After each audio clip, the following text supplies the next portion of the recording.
Near Mint Condition, the home of collected editions. That cover's so awesome. Absolute format is the best way to own this store. Time to empty those wallets and fill those shelves.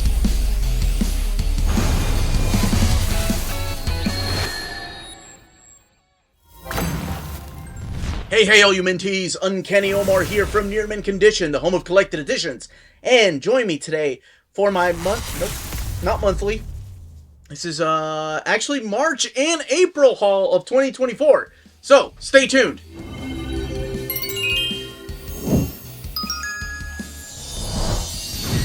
And welcome back, everybody. So, this is my March/April haul. March being my birthday month, because I'm an adult, and that's what I like to do. No, but seriously, this is the March and April haul. It hasn't gone away. I know people have been asking me where are my monthly hauls. Instead of doing monthly hauls, I think, every couple of months I may do them, unless I get something big, like a big haul during one particular month.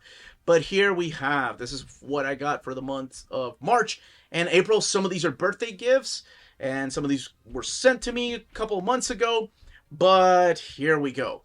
So, before I go any further, please don't forget to smash that like button, subscribe, and ring that bell for notifications. That lets you know when our videos are going live.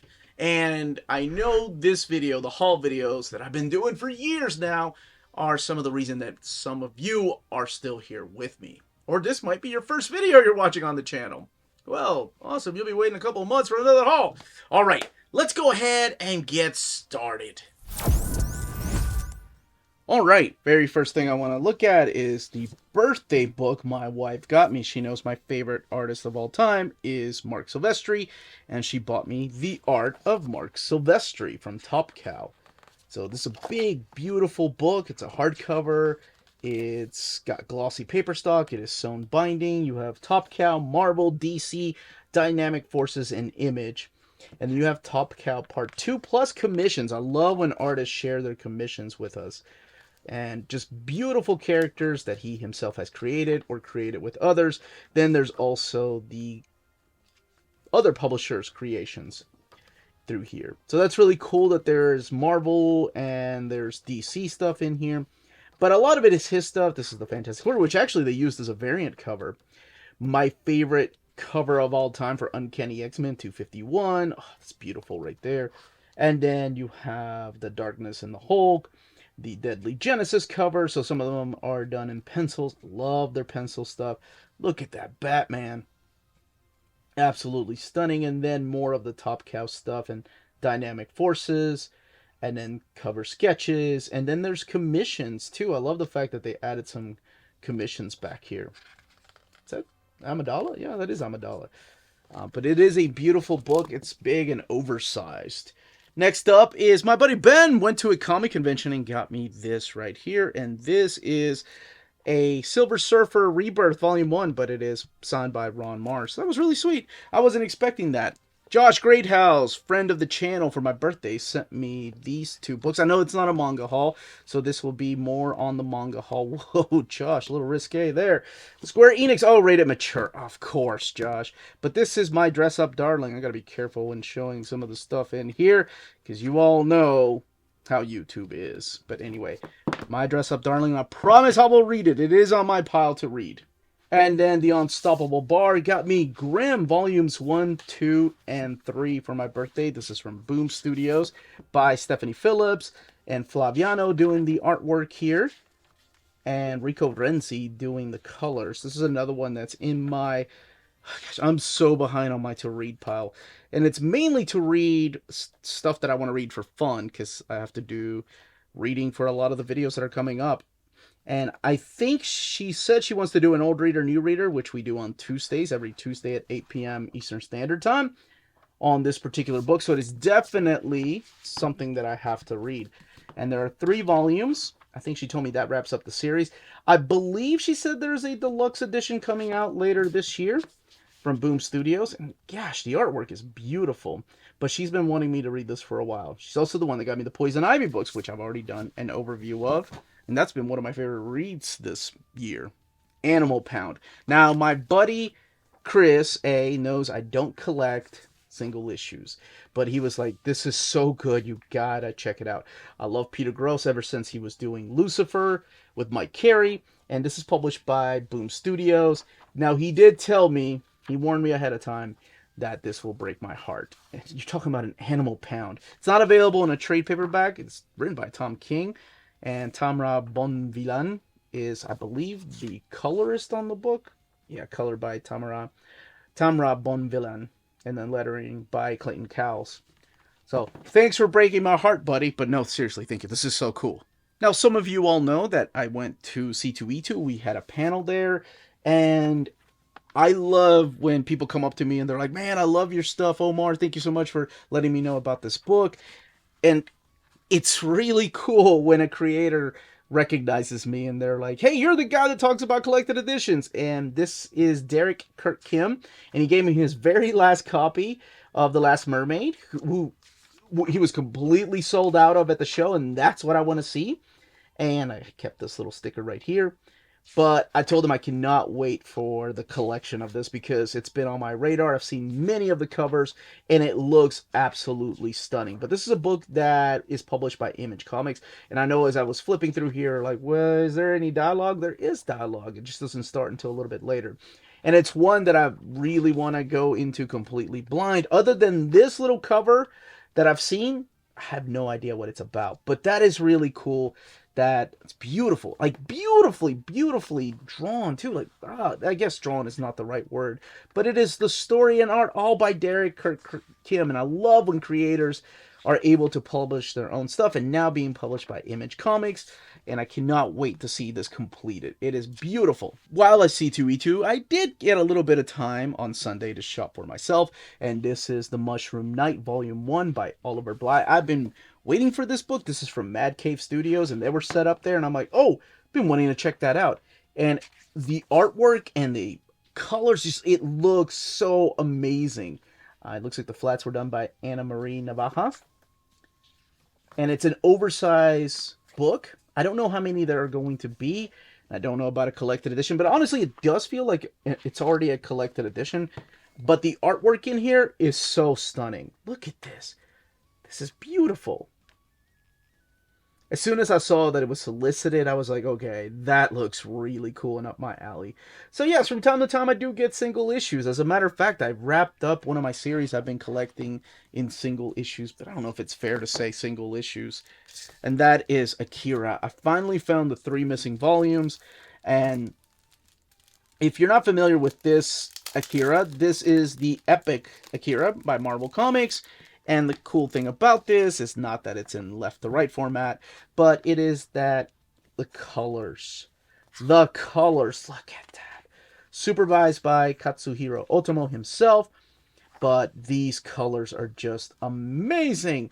No collected edition of this has been released by Marvel Comics. Overseas they did release a couple of trade paperbacks and some hardcovers, but I don't think they ever really finished. But this is just absolutely stunning. I remember getting this when I was a kid. And the reasons I never got issues 28, 29, and 30 is because I had the trade paperback, or I still do, rather. And I thought, okay, one day I'm going to get it. And Steve Oliff is the colorist on this. This is when I think I saw for the first time, like, computer-generated colors. It just blew my mind, because Steve Oliff, I've always loved his artwork, and of course he went on to do some Image Comics colors and just set the bar high over it there. And then of course there were the Malibu colors. But if you're familiar with the movie, I know it's not a manga haul, but I just love this book. It's one of my most wanted omnis. If you're familiar with the movie, then this is pretty much going further than the movie, and that is Akira, issues 28, 29, and 30.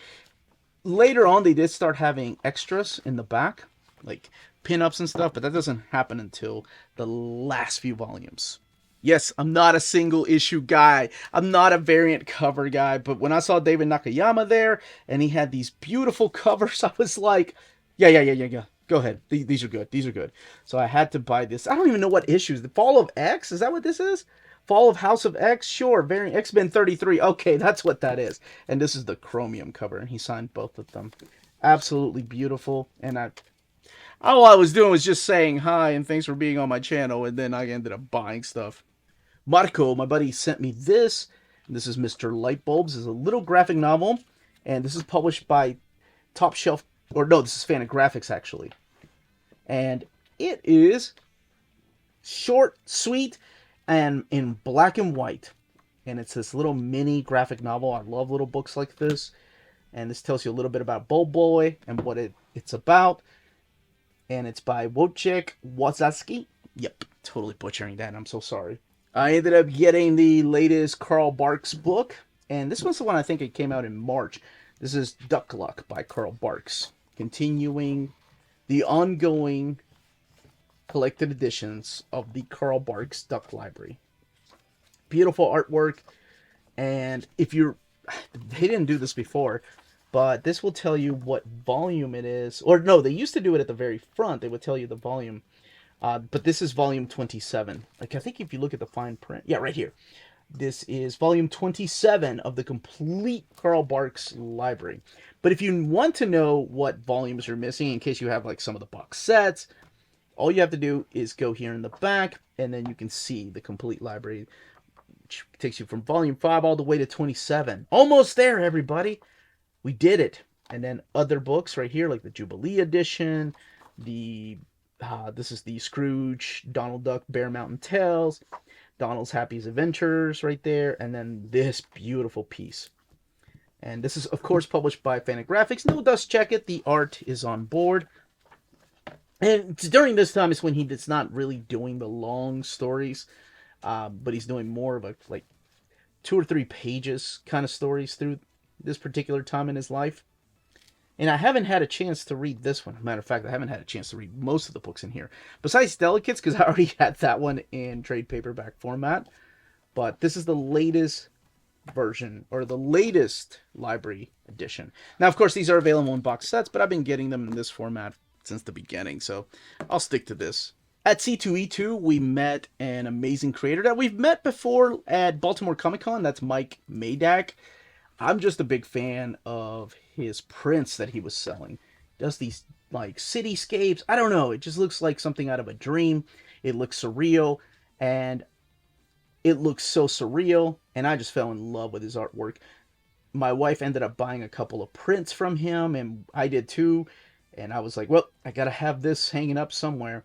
I'm a bigger fan of his buildings and his landscapes. His figures are cool. I mean, they're very abstract, and they're awesome. But I'm a big fan of like his monsters, his creatures, and his beautiful landscapes. As a matter of fact, the print that I bought is this big, giant, beautiful landscape. I don't think it's in this one. Maybe it's in volume 2, which is right here.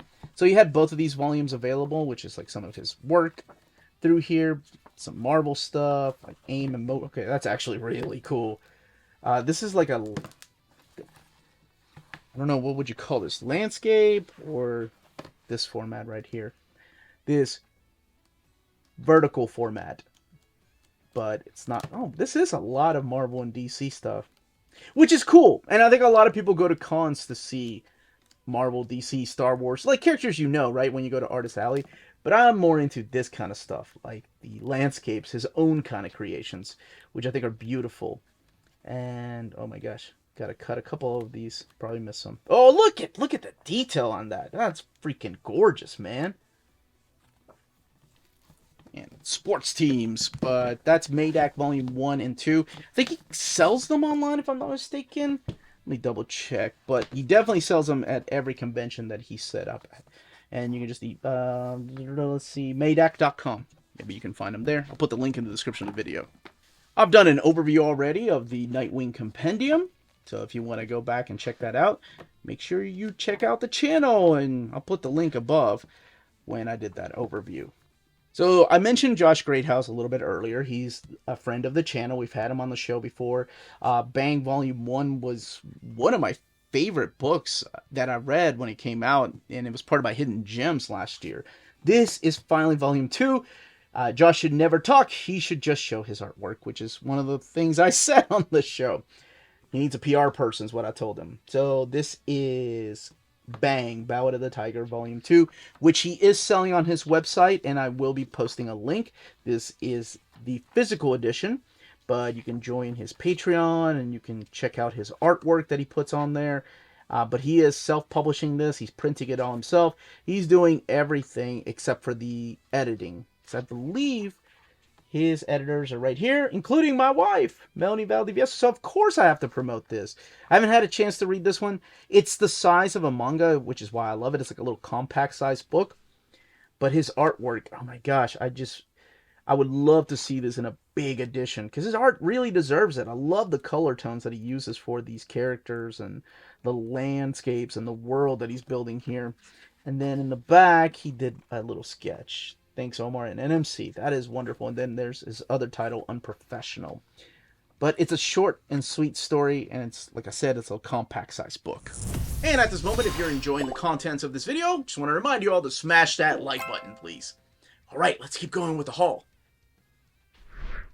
The final Birds of Prey trade paperback that I needed is here. Progeny, Simone, Cicada, Scott, Riggs. So, for the record, this does collect Birds of Prey 92 to 105. For some reason, they printed them out of order. I know some people speculate that they forgot, and they wanted to go back and do the right thing and give us the one that was missing. Regardless, we are still getting it all in complete format. I know some of them have gone out of print. This is, again, the second time that they have printed Gail Simone's run, but this time around in a thicker trade paperback format. Who knows? This is probably a good candidate for the DC's Finest collections. By now, the team has been changing. Like, you have Manhunter. Other characters like Black Alice show up through here. And there is perhaps a new Batgirl. Who is this young lady? Well, she goes by another name, and I don't want to reveal what that is. Lady Blackhawk shows up. Big Barda shows up. So this is a lot of fun. This is Gail Simone just still writing this wonderful series that leads later on. I believe it's Sean McKeever that ends up wrapping up the run. But that is Birds of Prey, the latest book here. And I have done an overview of the big book right here. Zatanna by Paul Dini. If you want to go back and check that out on the channel. Did it just about a couple weeks ago. And also that was sent to me is Devil's Footprints and Orphan Blade. This is from my buddy Freddie. This came for my birthday. And he told me that Orphan Blade looks like a kid's book, but it looks like a kid's book, and it completely throws you off because it is graphic and crazy as hell. And this is by M. Nicholas Ahmad, and Jake Myler does the art through here. So definitely looks like a kid's book. He's like, don't let it fool you. And it actually looks like a Tokyo Pop type of book right there. The way the trade dress looks. And this is what the art looks like, and it looks very violent, so that's awesome. Freddie always recommends me some cool stuff, and this is Dark Horse's The Devil's Footprints by Scott Alley and Paul Lee. Scott Alley, of course, probably people know from the world of Hellboy. This... Hi, Melanie, censoring in case of flipping live. That is so awesome, dude! That's awesome! Thank you, Freddie. Very, very cool of you to do that. I don't even have to put the little watermark up there. But both of these came from Freddie. And I keep picking up the Night Terrors. This is I keep picking up the Night Terrors. This is Terror Titans this time around. These are the standard size hardcovers, and I'm sure there will be an omnibus before you ask. This collects Black Adam 1 and 2, Shazam 1 and 2, Titans 1 and 2, Ravager 1 and 2, and Angel Breaker 1 and 2, done by different creators. And this is one of DC's crossovers towards the end of last year, 2023. And I think it wrapped up late last year. And affecting the entire DC universe, hence why we have those miniseries. Now, this isn't the last one that I picked up, because I also... That's nothing but variant covers. That's a lot of variant covers. I also ended up picking up the Night Terrors. This has a glossy finish. This doesn't. This is Nocturnal Creatures right here. Interesting that this doesn't have a glossy finish to the trade paper hardcover. This is another one that's a standard size hardcover. And this time around, this collects... Let's see here. Where's that? Here we go. Harley Quinn 1 and 2, Poison Ivy 1 and 2, The Joker 1 and 2, Zatanna 1 and 2, Punchline 1 and 2, and the Harley Quinn Terrors 1 and 2. So there is Night Terrors. Oh, it's the backup story by Leah Williams. Okay. This is what the artwork looks like here. This is the main story by Teenie Howard. And again, Night Terrors is one of those comics that, yes, it's a little Batman-centric, but it does expand the entire DC universe. And this is a standard size hardcover. It's also coming out in a trade paperback later next year, and that is a lot of variant covers. And other DC books right there. Now, these next few books, these are from my buddy Beastlass. He sent me some books the last haul, but I wanted to show off the rest of the books. This is Hookjaw by Cy Spurrier and Connor Boyle, published by Titan Comics. And a lot of the books he sent my way are books that are exclusive to the UK. Whether it's 2000 AD or Rebellion, which is 2000 AD Rebellion, really, but also Titan. And this is really interesting because this, I assume, is the original series of Hookjaw, and while this is the new series, and this is another book that's by Titan this time around. This is the size of a trade paperback. This one here, you can see just how much bigger it is. And this is the classic Hookjaw, which I was going to assume it's in black and white, but this is, okay, some of it is in color and some of it is in black and white. And I wonder if it's like Jaws, like they were cashing in on the popularity of Jaws, if it's the same shark, if it's the same lineage. It looks freaking, this looks like a book I would read during Halloween, during the month of October, not just Halloween, though. As far as the creators, I'm trying to see if they give credit. Created by Pat Mills, Ken Armstrong, and the artists are Ramon Sola, Juan Arancio, Eric Bradbury, Feliz Carrion, and Jim Bleach. So some of it is in color, some of it is in black and white, and it looks gory. Like, that dude's just getting eaten. That's awesome. So, you know, not for the faint of heart, not for people that don't like over-the-top violence, obviously. But this one is a big hardcover. And speaking of hardcovers, this is Blade Beth, or Black Beth, not Blade Beth. Uncanny Mark Reed, Pretty One Day. Published by Rebellion, right here. Created by Blas Gallego. And this is the book, I think, Black Beth, that people were saying, oh, it's like Red Sonja. And there might have been some kind of lawsuit or something. But, I mean, she looks different enough, and who knows? There could have been a lady named Black Beth that existed around that time. The artwork, very reminiscent of some of that Sword and Fantasy, though. Very beautiful. And then some of it in color, and some of it, of course, in black and white. This is awesome. This is right up my alley. And let me see if there's credits here. Okay, so here's the credits. And this is Vengeance Be Thy Name. That's awesome. And here's another book. This is Black Max, Volume 3, The Final Conflict. Another hardcover. And Ken Mennel and Frank Pepper and Alfonso Font are the main creators on this book. And this looks like fantasy / maybe a little bit of horror / war comic. Bitch, you throw all those elements into a book and I'm in. So this is Black Max. I remember him telling me about this series. Beastlass and Super Laugh Hard. Those guys always send me the coolest freaking books that have never been available here in America, but they have beautiful collections of overseas. Now, we do have our own hardcovers, right? Like, this is the latest Spawn. This is Spawn Origins, Book 13. And continuing the story by McFarlane and others. So this time around, it's David Hine, Philip Tan drawing it with Kodel Nura, Danny Mickey doing some of the inks, Alex Martinez. And what does this one collect? This collects issue 152. Oh, doesn't say right there. So let's go back here. It might say over here, collecting issues 152 to 163. So this stuff hasn't been collected yet in the big oversized format. And I love Philip Tan's artwork. I will say, I talk about X-Men, the Chuck Austin era. I'm not the only one. Not the greatest. But I did love Philip Tan's artwork. There's just something really creepy and eerie about his art. I love it. And I'm glad that he expanded. Because then he went over to DC and he did some of the Green Lantern stuff. It's got this good mix of like sketchy art style with a little bit of like manga flair to it, but just detailed as hell. So we are past the Hell on Earth storyline now.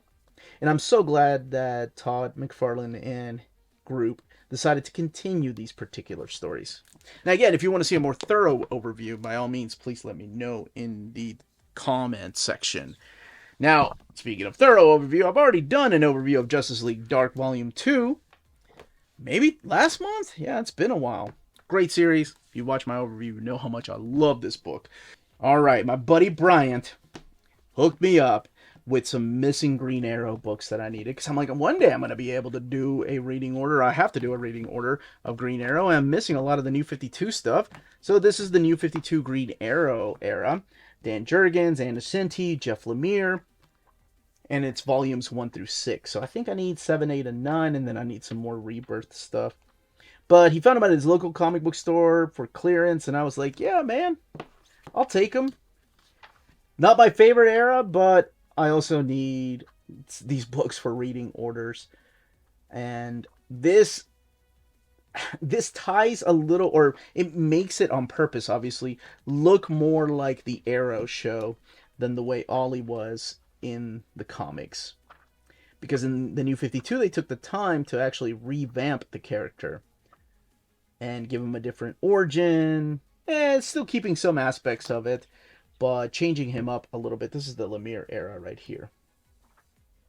And Andre Sorrentino doing these particular issues right here.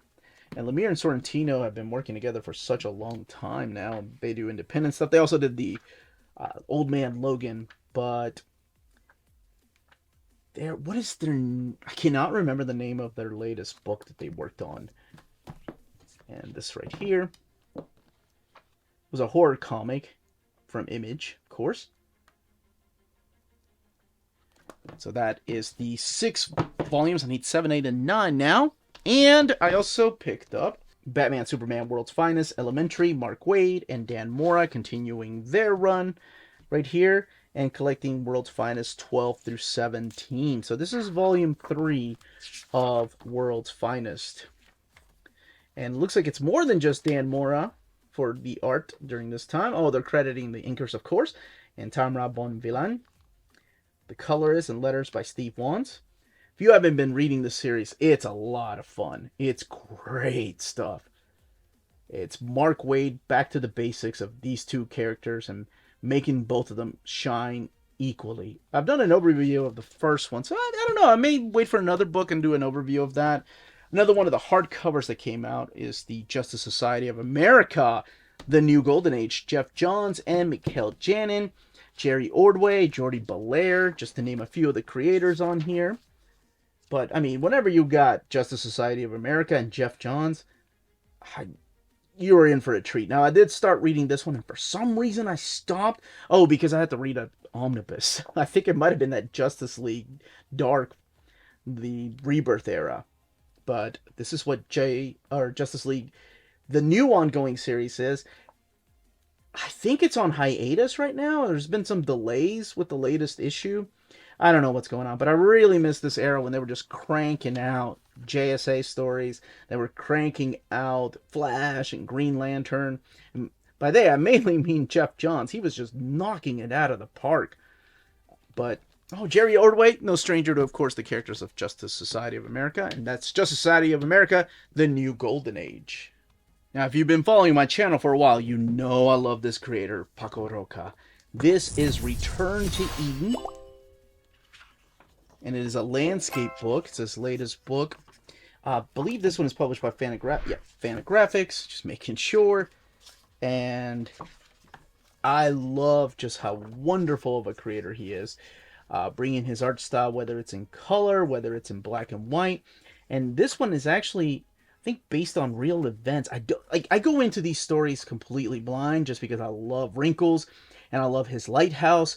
And I think they're wonderful. So if you've seen my channel and I talk about best standalone graphic novels or hidden gems, I have mentioned this gentleman many times. Huge fan of his work, and I cannot recommend it high enough. It is beautiful. It's thought-provoking. It's heartbreaking at times. And Yeah, this one looks like it's actual. I think it's based on his mother is about the only thing I know. Let me just say, in her twilight years, Antonia cherishes a photo taken in her youth, and in 1946. Yeah, I don't want to read anymore. Okay, I think it was based on his mom. But anyway, that is Return to Eden. And I also picked up The Girl Who Sang, a Holocaust memoir of hope and survival. Now, I completely understand if you can't read things like this, you like your stories more upbeat and happy, that's completely fine. But I really love stories like this. And I think there is a the family tree right here. Of course, we are talking about the Holocaust, and it does have a little bit of a manga flair to it. And I want to make sure to give credit where credit is due. This is by Estelle Nadel, Sammy Savos, and Bethany Stroud. This is actually on my top to read pile. It As soon as I saw the cover and I saw the title, I was like, I don't need to know anything else. I didn't even read about the Holocaust memoir, but definitely on my to read. Now, Delicate, the follow-up to Sheets by Rema Thumler, sorry. And this is published by Oni Press. Absolutely stunning book. It's, again, the follow-up to Sheets about the ghosts coming over to this world and making friends. And it's following the same characters, just a little bit of time has passed. And how they are adapting to living together in this new, well, in our world. And can they still cross over in between planes? Again, it is the follow-up, and I believe the next one has also been, I think it's been at least solicited for a hardcover, but this is the second one. This is Delicates, and the third one, because it's a trilogy, should be available in a hardcover maybe next year sometime. I do love the fact that it's almost embossed right here, like the characters. Now, you all know I love art books. I love art books, and this is the book of Cowboy Bebop. It is a slipcase, and you have both of these right here. So let's look over here. This is, of course, the official design works. They just brought these back to print. These are softcover, by the way. They're not hardcover. And yes, if you want to see more of my art book collection, let me know, because I have a lot. Mainly a lot of like manga, but obviously like that Mark Silvestri book, I do have some American art books. But this one came straight out of Japan. Japan! And it has the storyboards back here. Lots of storyboards. But the designs of the characters. And the second book, right here, should be the black and white. Yes. This stuff right here. Like character designs and landscapes. And of course, the ships. Just looking at the art makes me... like, I have that song stuck in my head of the intro. I actually saw a concert just recently. It was the Cowboy Bebop live concert. It's orchestrated. It was wonderful. Yes, and the mini landscapes. So if you're a fan of Cowboy Bebop and you love artwork, these just came back to print in this beautiful slipcase edition. Next up, the Kyle Pile. That's right. My buddy Kyle sent me some books my way. This is By the Horns, Volume 1, The Wind Rises. And this was a Kickstarter. It came with some goodies like trading cards and stickers. And he keeps up with this stuff. Like, he loves Kickstarters. I love this. I love this. I love end sheets that have maps. I don't know why. This is a Kickstarter. It's actually signed by Jason Moore. And I believe the creators, let's see, Mariki-san Naso. But a Kickstarter, like, that's what he keeps an eye on. He keeps an eye on people that are publishing their own work. And this looks like a violent fairy tale type of story. I haven't had a chance to read it. But Kyle has introduced me to a lot of books. Some of them you've seen in Hidden Gems. And this comes with a purple bookmark ribbon. Yes! That's awesome. That's a plus. But this one was Kickstarted. There's extra stories back here. And, of course, variant covers. It is a hardcover. That's By the Horns, The Wind Rises. And Kyle also got me Stan Lee's Back Channel. A book that's Kickstarted by Rocket Ship. And it comes with the main book right here. I think the slipcase is one of the coolest things. So it's crystal clear, and it's got these designs. Kind of reminds me of a Trapper Keeper and that mask right there. But I think they'll probably publish this at retailers. It's Stan Lee and Tom Ackle, Andy Tong. And the book is just standard size. There's illustrated by Andy Tong right here. So this was a Kickstarter. And I wasn't even aware of this particular book. I'm pretty sure this hardcover will be available at retailers, while the slipcase edition with, I believe this is Tom Ackle and Stan Lee, work out a disagreement on the script, character designs. But this is the script, if I'm not mistaken. Let's see. Oh, yes. That's awesome. I love when they add scripts as extras. But this, for real, is the script. So if you ever wanted to, break it into comics, this is definitely a way to do it. Like, don't look at this, just redraw it this way. I'm not saying you you would do better than this your first time around, but I don't know. Who knows? I think it's a really cool way. My friend and I, when we were trying to become comic book artists, that's what we would do. We would buy scripts from conventions. Oh my gosh, and then it broke my heart when I found Alan Moore's script. Somebody had a copy of Alan Moore's Watchmen script, because that was just like going around the whole convention network. And I was like, I can't be a comic book artist. This is crazy. And if you've ever seen his scripts, yeah, they're quite insane. And just the amount of detail that he puts into them. Now, I have done an overview of the next 3 books. This is Something is Killing the Children. And I've also done an overview already of the Absolute Justice League, the world's greatest superheroes, right here. And there goes the camera. And I've done an overview of Absolute Luthor and Joker. So those are on the channel as playlists, like hardcover playlists. Maybe I should make an Absolute playlist. I may redo playlists this summer. And last but not least, Superman, the Silver Age Omnibus. I am 3/4 of the way done with this book, baby. Woo! There's a lot of reading. You get your money's worth. Now, before you ask, it is using that. It's not as glossy as the satin paper that they've used in other Omnis, but it is a lot thinner than the previous printings of like the Golden Age Superman books. They're not using the glossy paper stock. But this is the Silver Age era of Superman, and this is my buddy Jess's favorite era. It's what he grew up reading, whether it was reprinted or whether he was buying it off the shelves. I think it was reprinted is the way that he was buying this stuff. But this is Silver Age Volume 1. And I will say, having read 2/3 of this, there's a lot of No, I think I've read 3/4 of this. There's a lot of goofy stories in here that no way could pass these days. It is bizarro. I haven't gotten this far yet. But there is a introduction, or a forward rather, by Carl Kessel, who's known for his writing and, of course, his inks too. Your table of contents right here. So if you want me to do an overview of this one, I'd be more than happy to. It's taken me a while to read. But that's it. That's my haul. That, as they say, is that. If you're interested in purchasing most of these books, don't forget to check out our sponsors. If you're in Europe and you're interested in buying these books, definitely check out Walt's Comic Shop in Berlin, Germany. They have the cheapest pre-order prices, flat shipping rate of €12 for all EU countries, emails answered within 24 hours, waltscomicshop.com, and you can use the code nearmintcondition at checkout and get free shipping for all EU countries with your first order over €40. That's Walt's Comic Shop, your reliable source for omnis and premium collected editions in Europe. Ding! CheapGraphicNovels.com, your online home for graphic novels and collected editions up to 50% off cover price. They have excellent shipping and prompt and helpful service. Check out their bargain deals for up to 90% off cover price. And don't forget that CGN also takes pre-orders. That way you don't miss out on the hottest releases. And they are currently running a special promotion for you Minties. If you're a first-time customer, after receiving your order confirmation email, reply back to that email and let them know Near Mint Condition sent you their way. They will then apply a free shipping promotional credit to your next order in the US. Cheap Graphic Novels, your source for the hottest books with the kind of deep discount, quality shipping, and customer service that will keep you coming back for more.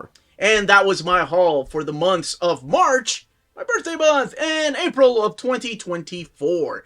Let me know in the comments down below what you picked up. And yes, I realize May is almost over, but I'm sure I'll have a May and June haul sometime in July. So make sure you're subscribed to the channel. And let me know if you want any thorough overview of anything that I haven't covered yet. But that's it, everybody. Stay healthy and safe out there. Much love.